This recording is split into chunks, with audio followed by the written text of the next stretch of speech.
how I use the Google Inspector tool down here to create a mock-up in Figma. Okay, so the title of this demo is using the inspector to create a mock-up and a wireframe in Figma, and I will do that also, the wireframe too. So here we go. I'm gonna go here and I say, ooh, I like this. This is great. Let me go to Chrome DevTools and use the inspector feature. So the first thing that I always look for on a web UI is color contrast. And there's so many different ways to minimize, even eliminate this very common error that I find all over the place, which is not having enough color contrast in your text, in your imagery, and different web elements. So the way that I normally do it, if I'm just in Figma and I'm given a set of brand guidelines or like a brand book with different colors and things like that, I normally, if I don't have a web page that already exists, I normally use Adobe Color accessibility tools to check that. I also use this a lot. It's called UI Design, Learn UI Design, I think. Yes, Learn UI Design. I also use their tool quite a bit. To me, theirs gives the data visualization color picker. It gives a whole bunch of different options that I find helpful. But to get back to the point, using the inspector, you can already check contrast. So you really don't have to use these tools. I might use them in this demo, but probably I'll just use the inspector. For example, if I click on this little button over here on the left, this little icon, and you hover over it, it will tell you, select an element in the page to inspect it. You can either click and use your mouse, or you can use the keyboard shortcuts, which for this, it would be Command, Shift, and C, all at the same time. But I'm just gonna click. When you click it, the little blue gets highlighted, and that lets you know that it's active. So I'm going to hover my mouse over this, and when I do, it hovers over it. It also highlights it down here. If you look back down in the inspector, it highlights it in blue and says this is an H1, and it has different attributes listed there. The font family, 0. I'll talk about that a little bit more later. But if we bring our focus back up here to the white box that has notes in it, it says H1 styles, that's the class that it has applied, and then it has the color of the text highlighted. D2E823 is the color. The font, it's 56 pixels, Link Sans, and those are the fallback fonts.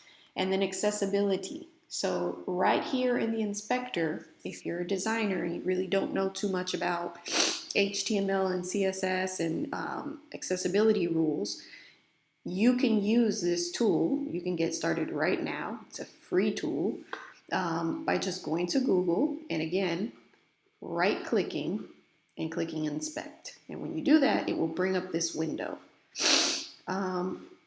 So again, if you use this little thing over here on the left and you hover over an element, if it is text, it will tell you this information. If it is an image, it will not tell you that information. For example, this was an image that was created, and it says it right here. Link tree, name of the image, role, keyboard focusable. It's not, but it's an image. But back to the text. So accessibility, checking color contrast is really important for people to be able to consume the information on your website.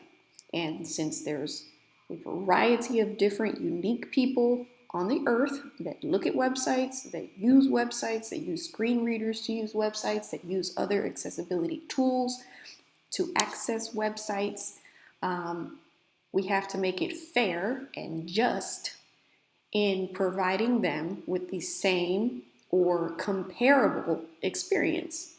And color contrast is one of those things that does this. So it's an easy thing to identify and to note and to figure out whether the color pairings that you have on your website or digital product have enough color contrast. For example, if it didn't have enough color contrast, it would say that. And going through the rest of this, I'm not sure. Linktree so far looks pretty good, like they're really up on accessibility, so go Linktree. But if we don't find an example in here, I will come back later and show you an example of something that is not accessible, color contrast rule. Okay, but let's just keep going. So I'm using the inspector again to kind of create a mock-up of this layout. So I came to Linktree's website and I said, oh, I really like their layout. I like this nav bar, how it's fixed to the top and it doesn't move, so it's always accessible. The links are always accessible for the user to go to the different things. I like, the simplicity, yet the effectiveness of the font, the size, the readability, the way the color palette is used. It's wonderful. So I'm going to create a mock-up of this in Figma just by using the inspector. Okay, so go back to the top. The first thing that I would do is I focused on color. So I came over here to Figma and I said, oh, what are the colors for this section? Because in web development, web elements are often divided into sections, and they're divided that way so that crawlers can understand the structure of the page and what the most important things are on a page. So things like buttons, headings, explanatory text, all of those things.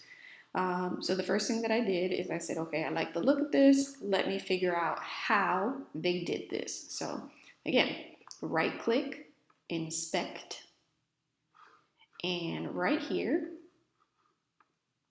use this little tool, and I'm going to hover over it. I'm going to scroll up a little bit. So because if you don't scroll up a little bit and you don't have enough room above the element for this white box right here, then it won't show up.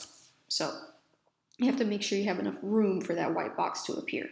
Okay, so this text tells me that it's 56 pixels and the font family is Link Sans.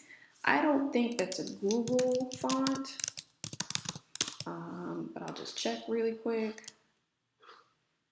Google font updates their fonts all the time. It could be an Adobe font. Link Sans. Nope, no Link Sans. No, can't find any fonts.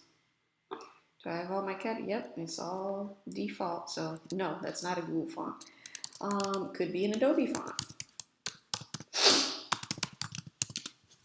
Let's see.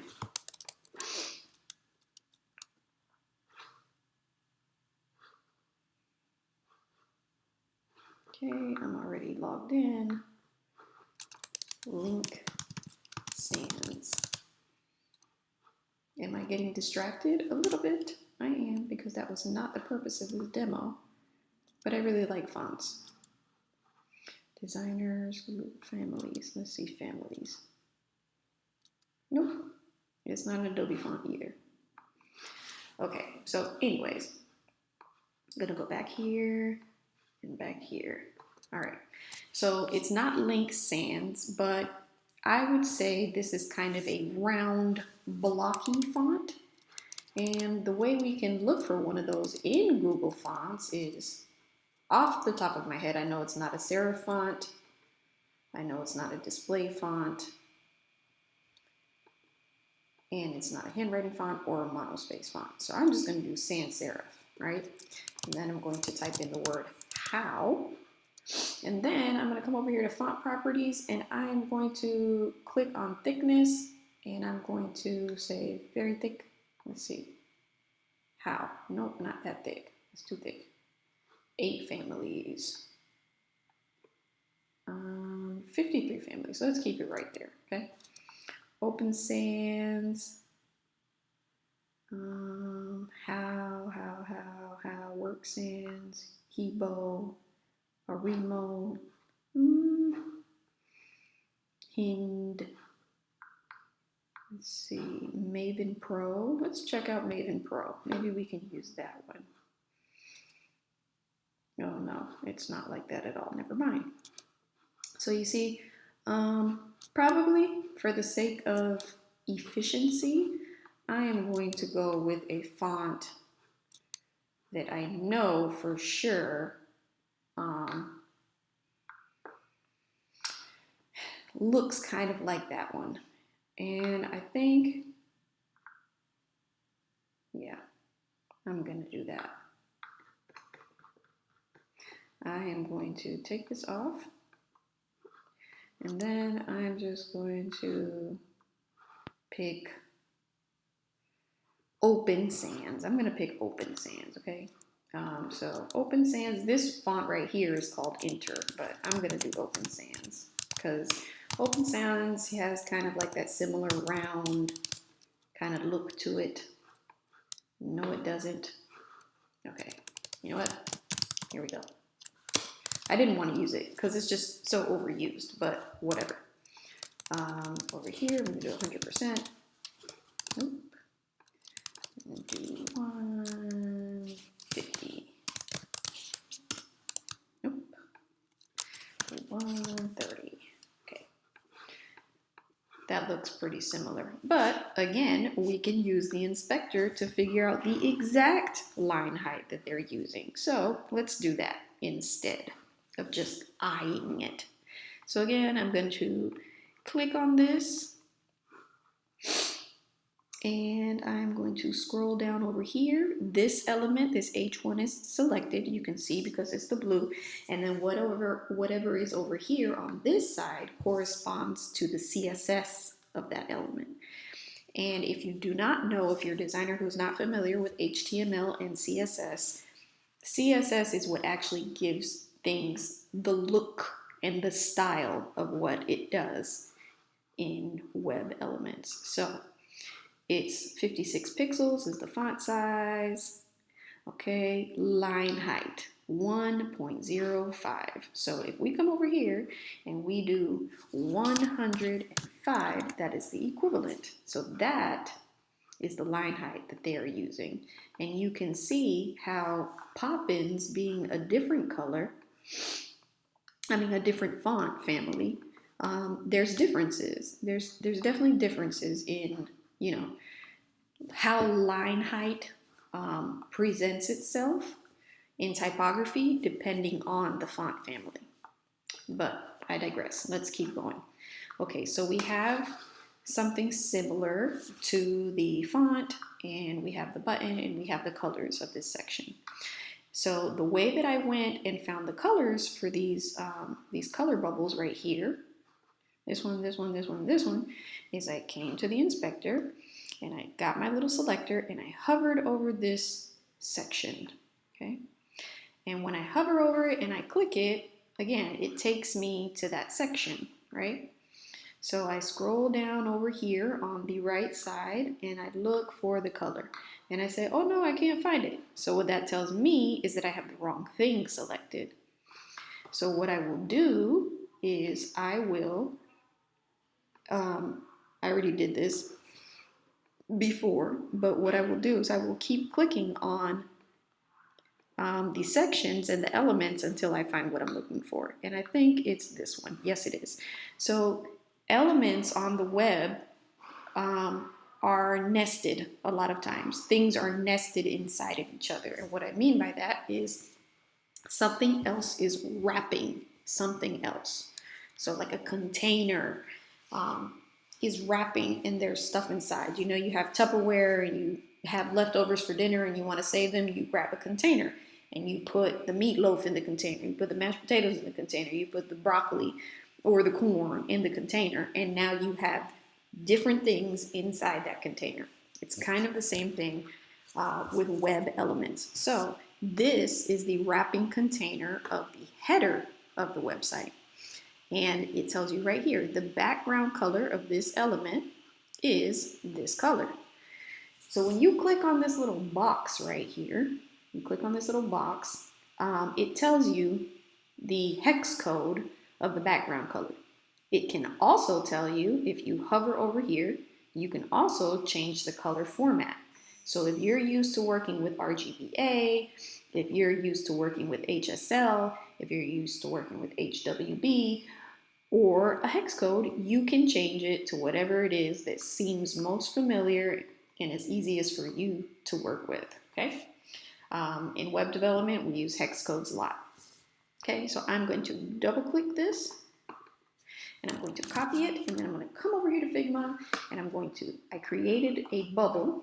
Okay, I typed in O in my keyboard, the cursor changes to a little plus sign, and then I'm going to hold shift and I'm going to start clicking and dragging, okay, while holding down shift, and this creates a perfect circle. As you can see over here, the ratio is locked, constrained proportions, and I'm just gonna make it 25 because who likes those little decimals, you know? Let's work with whole numbers. Anyway, what I did was I came over here to this color bubble because it is currently selected, and I come over here to the fill and I double click. My mouse is janky, sorry about that. And then Command V, enter, and there we have it. This is the same color as this background, okay? Same color right there. So what I could also do here in Figma, instead of having these color bubbles to where this color is the hex code right here, I can come over here and hover over this little thing and it tells you style, right?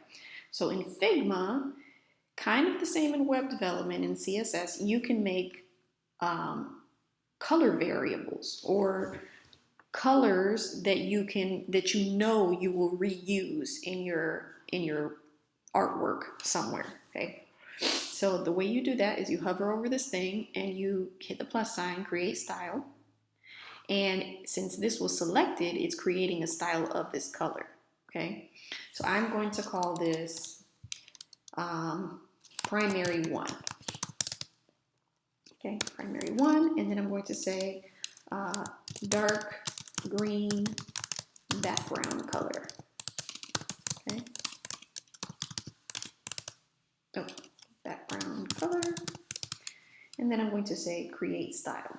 Okay, so now that is saved there. And if you hover over it, it shows you the name of the color bubble, and then it shows you the description that you typed in, right? So I'm going to do the same thing for this. Okay, plus, and I'm going to say primary or accent. I'm going to say accent. That's what I usually do. Accent 1. And I'm going to say bright yellow, green, oh gosh, for text. Okay, bright yellow, green for text for, actually, I'm going to say H1. Okay, let's be consistent with which web elements we're using these colors on, okay? And with that being said, you can always come back here, you click on the color bubble, you come down here and hover over it, and then you right click and you can edit the style. So I want to edit the description, and I'm going to say dark green background color section background color, okay? Because the things that you call your elements are directly related to whether you're writing or a developer will write semantic HTML, okay? So there's a difference between HTML and semantic HTML, and I'll go into that a little bit later, but there's a big difference, okay?